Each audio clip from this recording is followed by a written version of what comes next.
בעזרת הלום נוציא את המשקוף.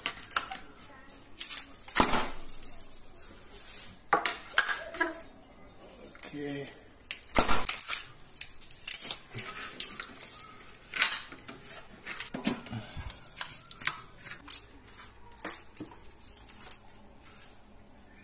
אוקיי, עכשיו נעשה ניקיון.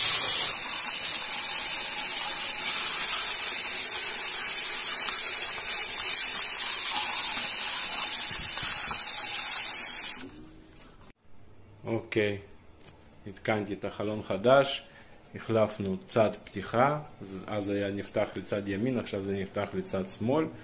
זה חלון דרייקיפ. אתם יכולים לשמוע עד כמה זה עושה איתום נגד רעש. אוקיי.